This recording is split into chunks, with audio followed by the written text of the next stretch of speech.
Olá pessoal, bem-vindos de volta ao curso de Foguete Modelismo da Unesp Rocket Design. Depois de um longo hiato, nós vamos ver a aula 12, que é o Design de Motor para o Plano Sólido 3, que é essencialmente o modelo em CAD. Bom, no finalzinho do ano passado, eu tinha ido viajar, acabei pegando Covid, então por esse motivo eu realmente não consegui mandar a aula mais cedo. Mas bom, finalmente estamos aqui. E, bom, primeiramente justificar a alteração que a gente fez. A aula 12 originalmente seria um design do zero de um motor para plano sólido, mas eu acho que isso ia ficar um pouco redundante, devido às aulas 10 e 11, que já tratam de tudo isso aí de uma forma bem mais calma, bem mais lenta. Então eu resolvi fazer aqui, né? Vocês concordaram lá no grupo, em fazer um modelo CAD do nosso motor que a gente desenvolveu no ano passado ali na aula 11. Então, nós vamos completar aqui os estudos do motor para plano sólido. A partir das especificações da última aula, elaborar um desenho CAD do motor. O CAD que eu vou utilizar aqui é o OneShape. Vocês conseguem pegar uma avaliação gratuita do OneShape. Ele é totalmente baseado em navegador, então vocês não precisam instalar nada. Mas as outras alternativas aí, Autodesk Inventor, SolidWorks, CATIA, tudo vocês podem utilizar também. Aliás, o primeiro que a gente fez, que a gente chegou a usar, foi com o SolidWorks. Mas as ferramentas são as mesmas, então podem ficar tranquilos. Aqui eu elaborei uma resuminho de todas as especificações que a gente obteve na última aula. Então a gente tem os 3 diâmetros relevantes, os 2 comprimentos, o material, a espessura do casing e o ângulo do convergente e divergente, 15 e 40 graus. Aqui eu também coloquei outros elementos que a gente iria estimar, que seria o tamanho dos anéis de vedação, o tamanho dos anéis de retenção, espessura, material do nozzle, mas isso eu vou só passar bem rápido, porque primeiro que o OneShape ele não tem o Toolbox, no SolidWorks existe uma ferramenta chamada Toolbox que a gente pode trazer parafusos padronizados, anéis de vedação padronizados, que não tem aqui no OneShape, então a gente teria que desenhar ou pegar numa biblioteca de geometria de modelos, pegar isso pronto. Mas a gente tem que, obviamente, olhar em catálogos, ver como que se calcula o tamanho do anel de vedação, como se calcula a ranhura do anel de retenção. Então, tudo isso é relevante na fixação do nosso motor. Não na usinagem em si, mas na fixação. Então, deixa eu só trocar de aba aqui.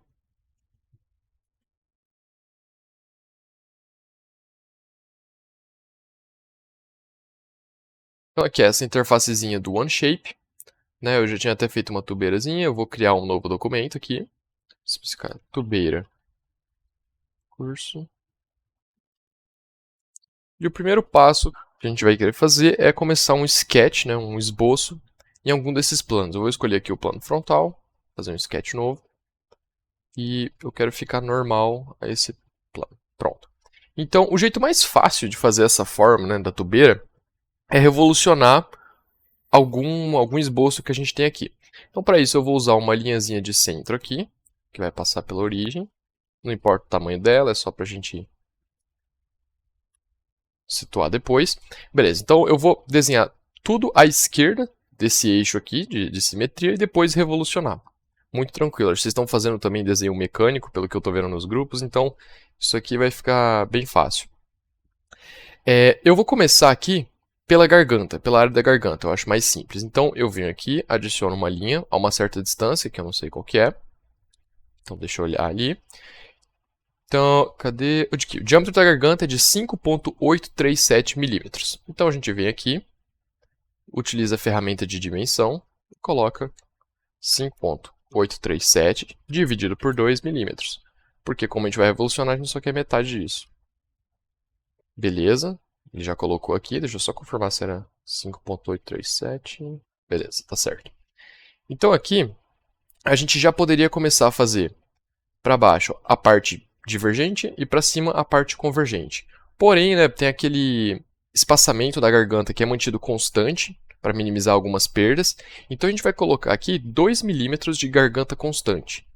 Então é muito simples. Aqui é bem arbitrário esse valor de 2 milímetros, mas é o que a gente encontra na literatura. Então 2 milímetros de garganta constante. Agora sim, aqui a gente pode começar a parte convergente e aqui a parte divergente. Vou fazer primeiro a parte convergente. Então, a gente faz uma linha aqui, que a gente não sabe nada dela, orientação, nem o comprimento, e fixa em primeiro lugar o ângulo dela. Então a gente vem aqui, seleciona essa linha e seleciona o nosso eixo de simetria. Olhando na colinha aqui, o ângulo do convergente é de 40 graus. Então aqui a gente coloca 40 graus, né? O meio ângulo. Beleza, vai ser uma tubeira bem curta, né? Porque a gente escolheu ângulos de 40 graus e de 15 graus. Então ela vai expandir, contrair e expandir bem rápido. Beleza, então o ângulo aqui já está certo. Agora a gente precisa determinar essa distância. Vamos ver qual que é a distância que a gente precisa. Então a gente seleciona esse ponto aqui. Aqui.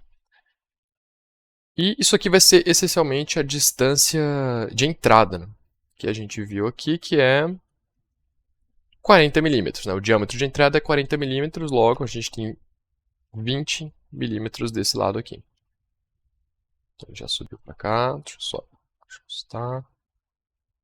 Vou tirar esses negócios da frente também, para facilitar para a gente. Beleza. Então aqui, a gente precisa fazer o contorno do nosso nozzle. O que vai vir aqui, né? Pegando como referência a tubeira que a gente tinha usinado, vocês verem, tem duas ranhuras aqui no contorno do nosso nozzle. Essas ranhuras são as ranhuras dos O-rings. O que são O-rings? São anéis elásticos que quando você insere esse nozzle num tubo, esses anéis elásticos vão servir para conter a pressão ali dentro, para nenhum gás escapar. Porque se a gente fosse fazer um contato de superfície com superfície, né, sem nenhum O-ring ali, os gases iriam escapar de uma forma muito, muito fácil. Então a gente coloca esses anéis para conter a pressão na câmara. No nozzle, a gente coloca 2 e na tampa a gente coloca somente 1. Mas beleza, como que a gente escolhe isso aqui? Como que qualquer ranhura vai servir? Se vocês verem aqui, deixa eu dar um zoom. O formato da ranhura, a profundidade dela, o comprimento, é tudo especificado. Então a gente tem o tamanho de ranhura, né, de 3,5 e a espessura da ranhura aqui de 2,10 milímetros, porque de fato isso aqui é calculado. Então existem catálogos de design de O-rings que especificam tudo isso aqui. Então é só pegar um catálogo de O-ring. As normas também são tudo padronizadas, então você vai ter um O-ring NBR 267, vai ter tudo especificado, então você pode comprar em qualquer lugar desde que siga essa norma. Então você vai, nessa aula aqui a gente vai utilizar os mesmos valores do O-ring que a gente já calculou. A gente sabe que a operação é a mesma, a pressão que ele tem que conter é a mesma, então a gente só vai copiar essas ranhuras, mas quando você estiver fazendo um design, é bom pegar esses catálogos e ver qual que é o seu regime de operação, ver se tudo isso aqui está batendo conforme o especificado. Então, para a nossa ranhura, a gente vai ter, né, o comprimento de 3,5 e uma profundidade de 2,10. As outras medidas são mais arbitrárias, por exemplo, 4 milímetros entre o começo aqui da parte de contração, né, até o começo da parte do ring. Isso aqui é mais arbitrário. Ou então, esse comprimento aqui, no finalzinho do ring, também é tudo arbitrário. E pode ser que você tenha que escolher alguma coisa para facilitar a usinagem. Então, se tiver alguma geometria que facilite a usinagem para você, isso pode ser desejável. Por outro lado, você pode optar por uma geometria que utilize menos massa. Porque tem que lembrar que tudo isso aqui vai ser um aço, vai ser um metal com bastante massa, né? Então, você não pode ficar simplesmente tacando tudo maciço aqui e esperar que dê um motor eficiente, né? Então, voltando para cá, a gente vai utilizar aqui... e só um detalhe que eu esqueci. Depois que o convergente... No começo aqui do convergente, a gente não tem um canto agudo, uma quina viva, né? A gente tem uma superfície aqui reta. Acho que não consigo dar mais um aqui. Enfim, a gente tem uma superfície reta aqui, que é onde o grão vai apoiado. Então eu vou colocar 2 milímetros aqui.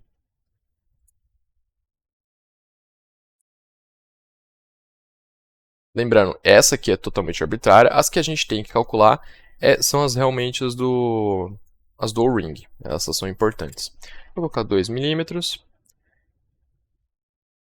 A segunda arbitrária era essa aqui, de 4 milímetros. Eu vou colocar 3.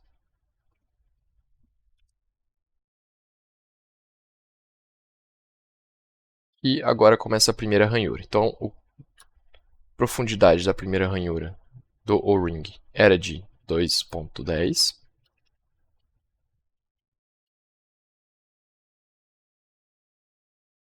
E o seu comprimento era de 3,5.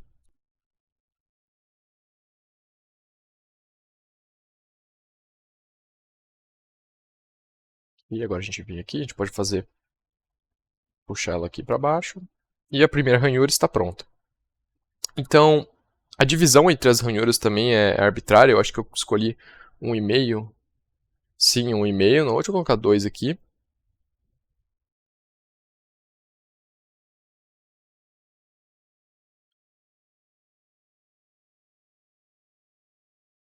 E novamente replicar essa ranhura, porque o O-ring é o mesmo.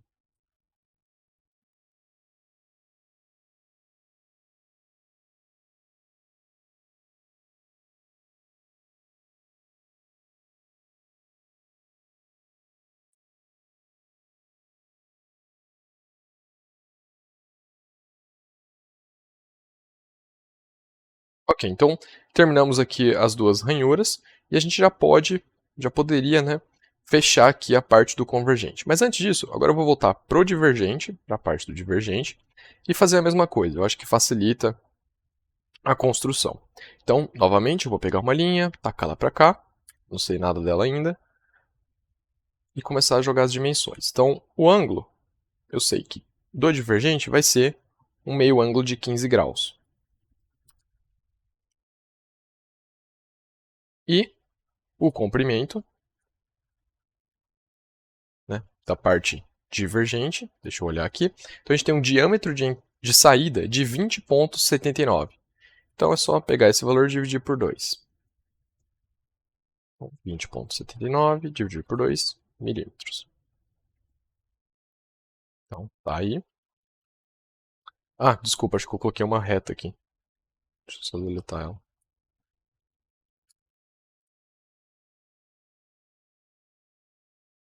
Deixa eu confirmar se a distância está correta.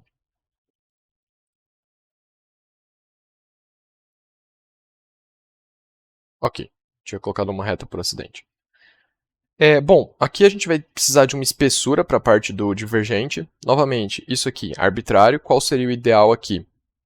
Você fazer alguma análise de transferência de calor e ver realmente se tem necessidade daquela espessura nessa parte aqui, né? Aqui os gases já estão aquecidos, então pode ser que tenha uma redução na força do material que você está utilizando, mas não tem muitos esforços mecânicos aqui. Então talvez não tenha necessidade dessa espessura. Mas vamos colocar aqui 1,5. 1,5 milímetros. Lembrando que isso afeta o peso, né, do seu nozzle.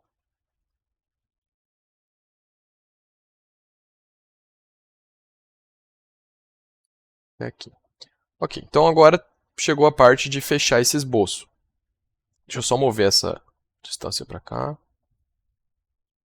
Aqui.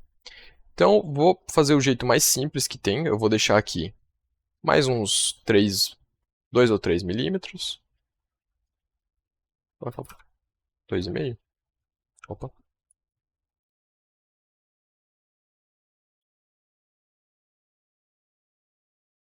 E aí eu poderia fazer uma linha reta entre o final ali do contorno e o começo da parte do divergente. Porém, isso aqui é mais difícil de usinar, né? Essa linha que vai aumentando. Né? Então eu vou simplesmente fazer duas partes retas. Eu acho que fica bem mais simples.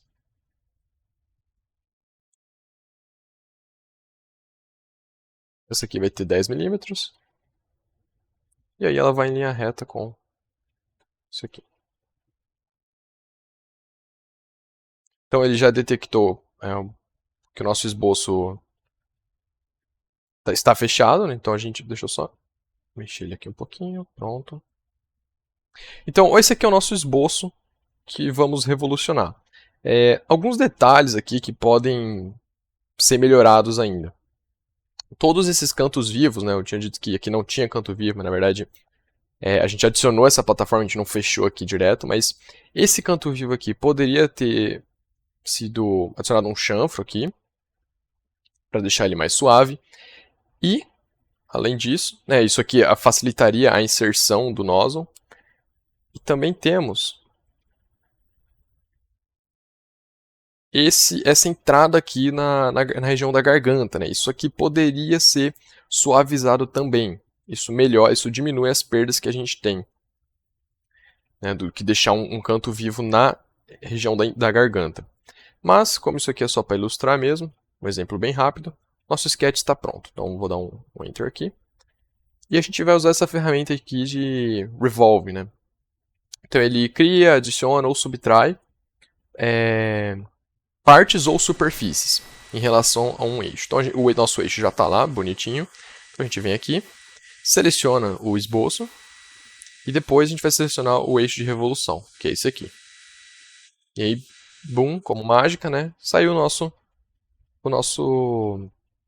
nozzlezinho, nossa tubeira. Bom, o formato está condizente com o que a gente esperava, né? A gente tem ângulos de contração e divergência, né? De convergência e divergência bem altos, então ele vai ficar bem pequenininho. Não vai ficar tão longo quanto esse outro aqui, né? Que a gente utilizou 30 graus e 10 graus. Mas o nozzle é isso aqui. E aí você simplesmente passaria isso aqui para um desenho técnico e usinaria. Assim como foi feito nesse aqui. Então, aliás, eu vou até disponibilizar esses PDFs para vocês, porque eu não vou fazer o desenho técnico disso aqui, mas depois que você fez o modelo 3D em CAD, fica bem tranquilo passar isso aqui para o papel e depois você só seleciona as dimensões de interesse. Então, no caso aqui tem bastante dimensão de interesse, né? Tá até meio jogado aqui, muitas dimensões. Aqui todos os diâmetros, né? De convergência, divergência, da garganta. Enfim, tá pronto o nosso nozzle. Agora, eu vou fazer também... Deixa eu fechar aqui.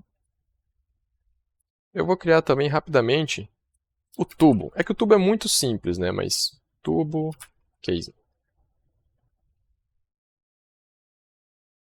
Só para exemplificar mesmo como seria. Então, novamente a gente precisa de um esboço, né? A gente vai estudar esse esboço. O que é diferente no tubo? A gente vai ter uma espessura, vai ser realmente apenas um cilindro com uma certa espessura. Só que aí você tem que pensar um pouco em como vai ser a fixação dos elementos nesse case. Se for um anel de retenção, você vai ter que fazer uma ranhura, duas ranhuras internas. Se for, não sei, parafuso, vai ter que fazer os furos do parafuso. Então, no caso aqui, eu vou fazer por anel de retenção. Então, são duas ranhuras internas que a gente tem que fazer no nosso tubo. Deixa eu só dar uma olhada se a gente colocou alguma especificação do tubo na aula passada. Tá, a gente colocou que o diâmetro de entrada é 40 milímetros do nozzle. Então, o diâmetro interno do nosso tubo tem que ser 40 milímetros. E a gente tem também a espessura de 0,5 milímetros. A gente só não tem o comprimento do tubo, porque aí vai depender também do número de grãos e tal. Então, eu vou apenas estipular o comprimento do tubo. Então, começando aqui no plano top, colocar normal a ele, e começar um sketch.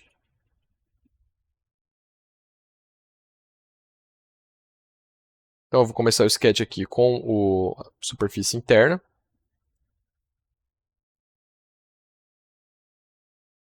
O diâmetro da superfície interna vai ser 40 milímetros, que é onde o nozzle vai conseguir entrar, né? Porque a maior dimensão do nozzle é 40 milímetros. E agora, o externo.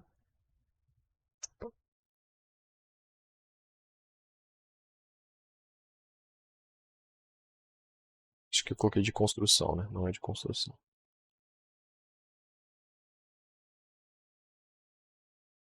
Aqui o diâmetro externo, né? Ele vai ser o diâmetro interno mais 2 vezes a espessura. Então a gente vai ter 41 milímetros aqui. Beleza? E aí só para confirmar, a gente pode fazer a distância entre esse e esse. Então dá meio. Só colocar aqui.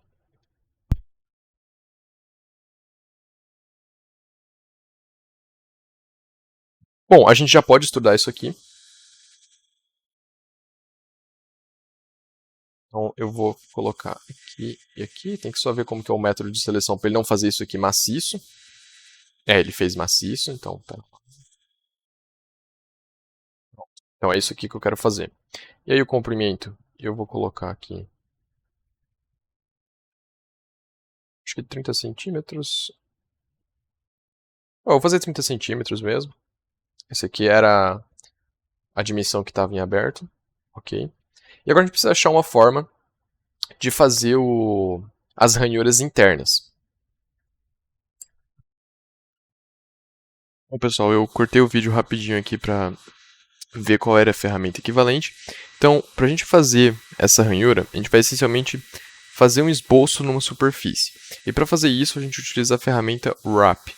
Eu acho que no SolidWorks essa ferramenta está dentro do Sketch, não numa ferramenta separada assim, mas eu acho que o nome da ferramenta é o mesmo, é esse Wrap aqui. Então, antes de mais nada, a gente precisa fazer um novo Sketch que vai ter o formato da nossa ranhura. Então, eu vou fazer um novo Sketch aqui com base nesse plano. Ok, quero ficar normal a ele, beleza. Ok, então aqui a gente pode começar a desenhar. Novamente, aqui totalmente arbitrário, você vai escolher essa ranhura com base no tamanho do seu anel de retenção, mas você vai fazer um corredor que vai ser estrudado na face interna do tubo. Então aqui eu vou colocar dimensões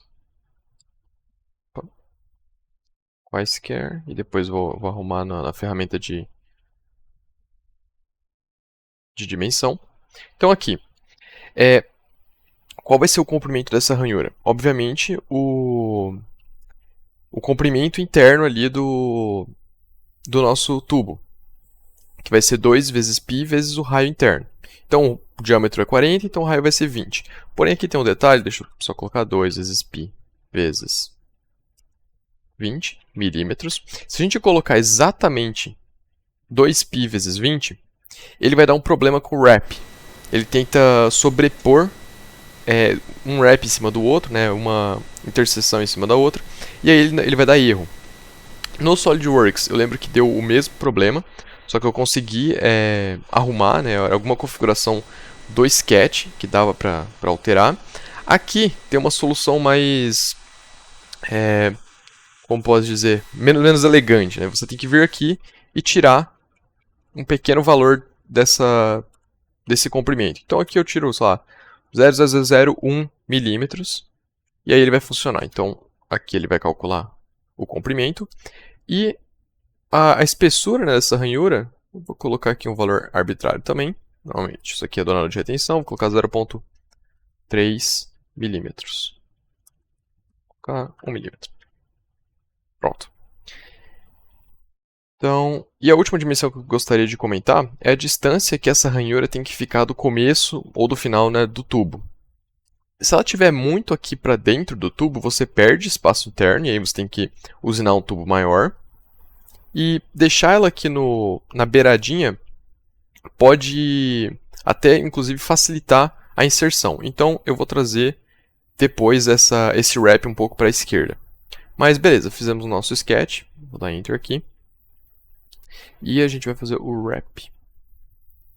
Então, a gente quer fazer o wrap no sólido para remover superfície. Então, a nossa ferramenta, né, tool, vai ser esse sketch. E target, nosso alvo, vai ser essa superfície aqui. Bom, eu tive que diminuir um pouco aqui o valor do nosso offset que a gente colocou. Então, 0,001 milímetro já funciona. Eu acho que se eu colocar um valor muito pequeno aqui, ele arredonda para zero e acaba não tirando nada. Mas beleza, então coloquei esse offset para arrumar aquele problema. E aqui está o nosso wrap. Opa, acho que não está visível. Aqui. Então é essa ranhura vermelha. A gente pode trazer isso aqui, utilizar essa ferramenta um pouco aqui para o comecinho do tubo. Então, coloquei aqui. E vou tentar deixar isso aqui um pouco mais visível. Vou colocar 0.4. Pronto. Agora a ranhura está claramente visível. A gente tem só 0,1 milímetro de material. Óbvio que você não faria isso num tubo real.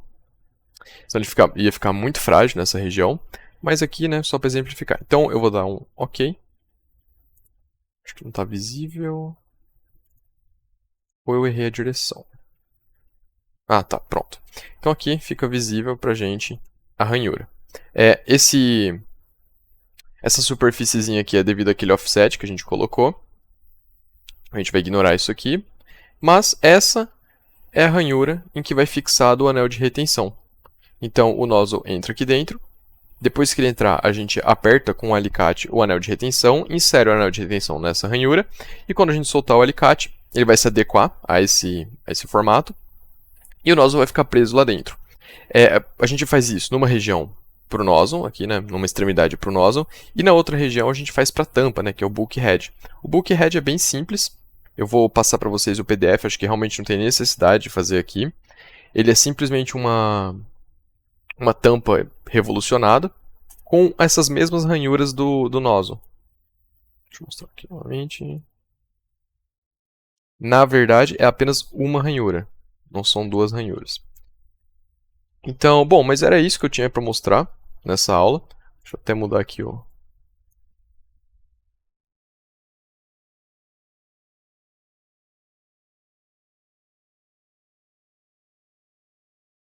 Bom, pessoal, era isso que eu tinha para mostrar para vocês. A gente fez os desenhos em CAD, tanto da tubeira como do casing do motor. O bulkhead, eu vou passar o PDF, mas é muito simples.